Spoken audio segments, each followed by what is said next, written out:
Hello and welcome back to Exploring Azeroth with Beryl. After taking a week off to go and view an amazing eclipse, it's time to get back to exploring Pandaria, which I feel like is going to be more and more relevant as this whole pandemonium patch that's supposed to be coming starts to become closer and closer.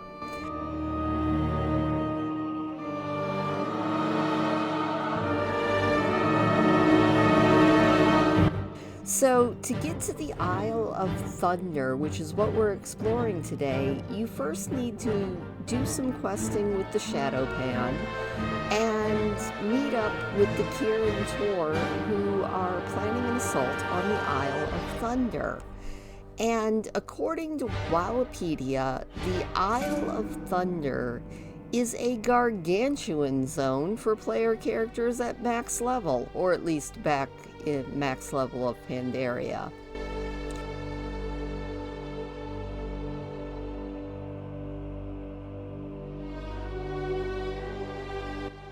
And if you are on the Alliance side, the first place that you will go is where the Kirin Tor offensive is located, and that is the Violet Rise. And they are surrounded by the Whispering Inlet, and this is where the Lady Jaina Proudmoore is launching her offensive. This is back when Jaina was still extremely angry at the Horde. Rightfully so, after they bombed Theramore. But this was, I think, when Jaina was at her angriest.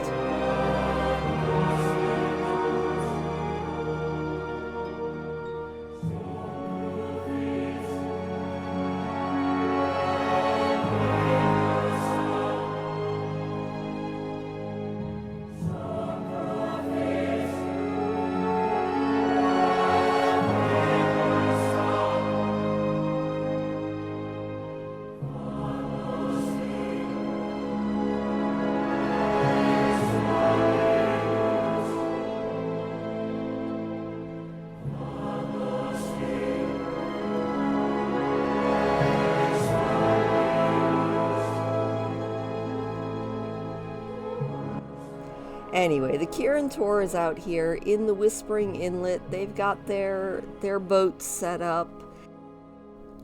So the area that I am in now is Ingucraig. I hope I'm saying that right.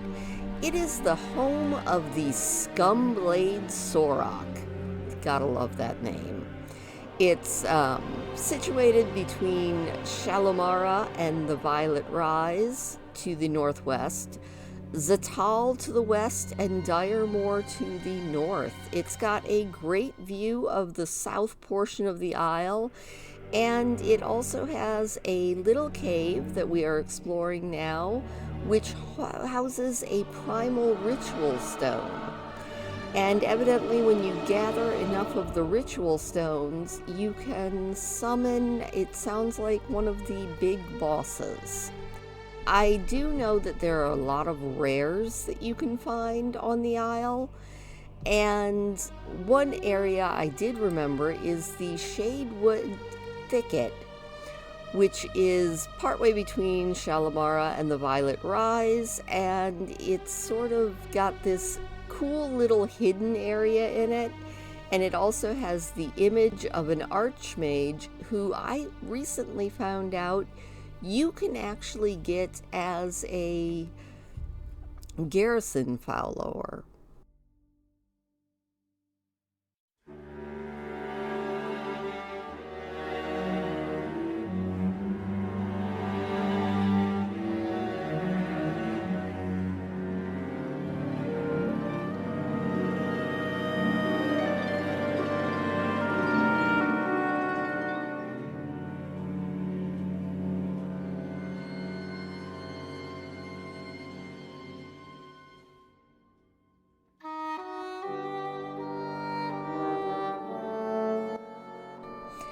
And it's kind of ironic because honestly, despite how much time I spent running around the Timeless Isle, I really to this day still have not done very much on the Isle of Thunder.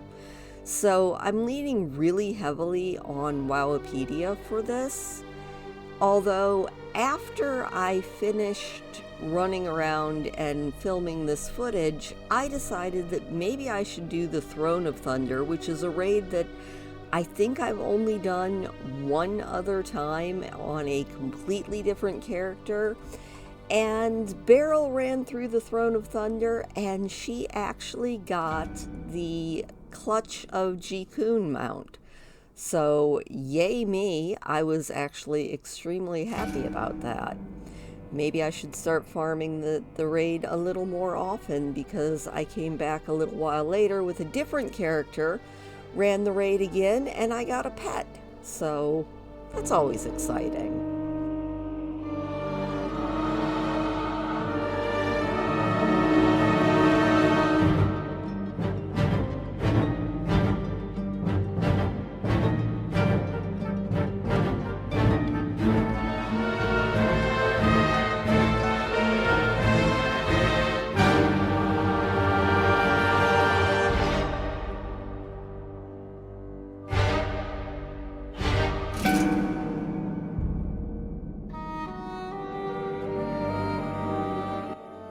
It's a neat zone, and I wish that I had spent more time here as a Pandaria player.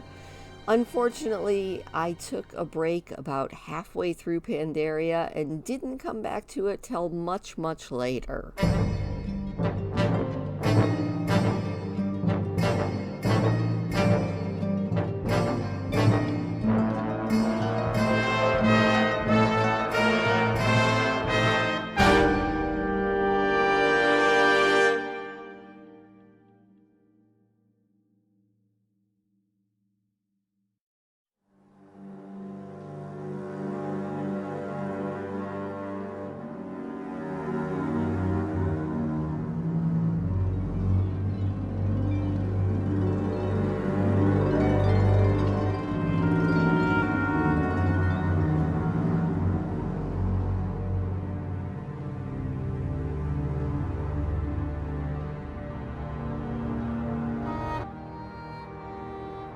I also remember that there are a lot of dailies that can be done on the Isle of Thunder, and I'm probably going to have to go back and just run through all those dailies, because it's probably another faction that I want to get to Exalted. I do like, here on the Isle of Thunder, just all of the enemies that I can one-shot. I know that a lot of people love to have a big fair fight, but honestly, there's something so satisfying about coming back to an area where stuff used to kill you all the time and just taking it all out in one shot. Call me crazy, but it's one of my favorite things to do.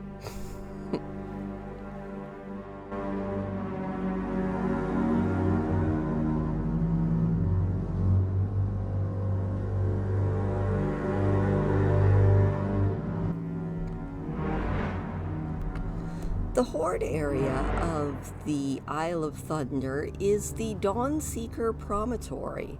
The Dawnseeker Promontory is where the Sun Reavers have set up.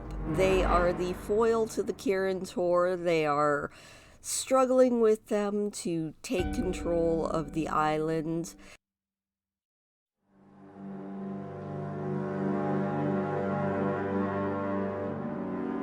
The thing that I found the coolest about the Sun Reaver area is they seem to have taken down a giant Leviathan right in the bay there, and I thought that was kind of cool. Like, the Kirin Tor, they haven't taken down a giant Leviathan, so I guess the Horde gets the one-up on that one.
Now, also in the very middle of the island is the Court of Bones.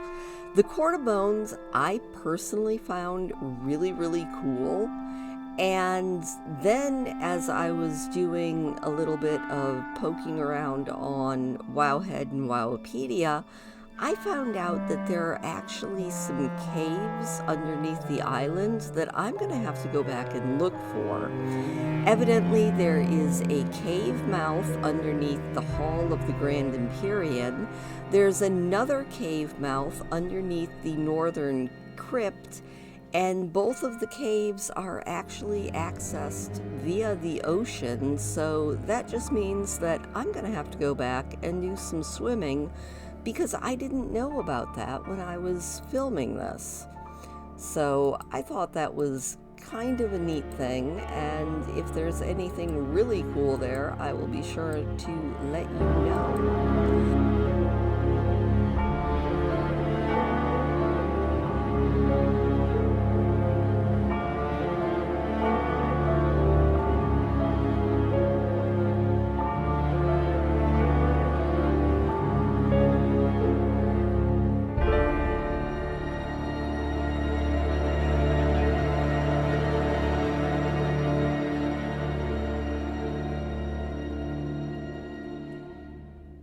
Now, of course, the big thing that everybody knows the Isle of Thunder for is the fact that it is the home of the Emperor Li Shen. It is where the raid, the Throne of Thunder, is, and it is, from what I understand, a raid that actually gets farmed a lot. I'm not sure what the ultimate prize everyone is after in this raid is. Personally, I'm hoping it was the mount that I got today, but it might not be. It might be something even cooler, and if so, let me know what it is that you go after when you go to the Throne of Thunder.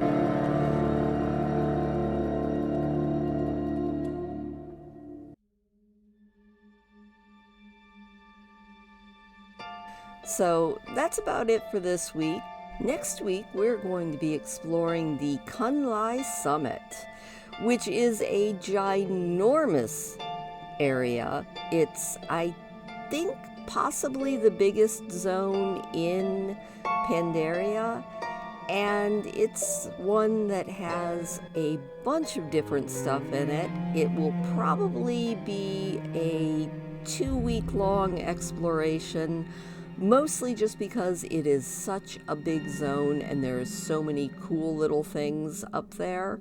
So I will be sure to do a lot of research for that one and, see if I can find anything really, really cool up there.